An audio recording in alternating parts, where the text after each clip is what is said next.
മൂടക്കൊല്ലിയിലെ പന്നിഫാമിൽ വ്യാഴാഴ്ച രാത്രിയാണ് വീണ്ടും കടുവയിറങ്ങിയത്. ഇതേ തുടർന്ന് ശ്രീജിത്തിൻ്റെയും ശ്രീനിഷിൻ്റെയും ഉടമസ്ഥതയിലുള്ള ഫാമിലെ 6 പന്നികളെ കാണാതായിരുന്നു.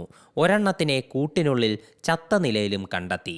ബാക്കിയുള്ളവയ്ക്ക് വേണ്ടിയുള്ള തിരച്ചിലിൽ ജഡാവശിഷ്ടങ്ങൾ സമീപ പ്രദേശങ്ങളിൽ നിന്ന് കണ്ടെത്തി. ഇവിടങ്ങളിൽ കടുവയുടേതെന്ന് സംശയിക്കുന്ന കാൽപ്പാടും കാണപ്പെട്ടു.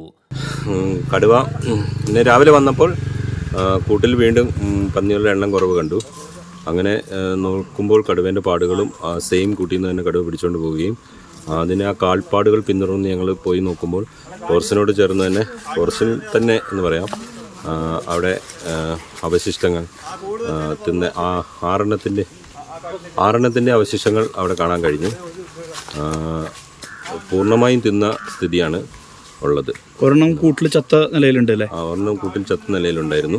കഴിഞ്ഞയാഴ്ച ഇതേ ഫാമിലെ 20 പന്നികളെ കടുവ കൊന്നിരുന്നു. തുടർന്ന് ഫാമിനടുത്ത് വനം വകുപ്പ് കൂട് സ്ഥാപിച്ചിരുന്നെങ്കിലും കടുവയെ പിടികൂടാനായില്ല. കഴിഞ്ഞ മാസം കടുവ പ്രജീഷ് എന്ന യുവകർഷകന്റെ ജീവനെടുത്ത പ്രദേശത്ത് നിന്ന് 1.5 കിലോമീറ്റർ മാത്രം അകലെയാണ് പന്നി ഫാം. ഇതിനെ പിടികൂടിയെങ്കിലും പ്രദേശത്തെ ആശങ്ക മാറ്റമില്ലാതെ തുടരുകയാണ്. C Malayalam news, Wayanad. പുതിയ വാർത്തകളും വിശേഷങ്ങളും ഇനി വിരൽ തുമ്പിൽ. എല്ലാ ഡിജിറ്റൽ പ്ലാറ്റ്ഫോമുകളിലും ഇപ്പോൾ സി മലയാളം ന്യൂസ് ലഭ്യം.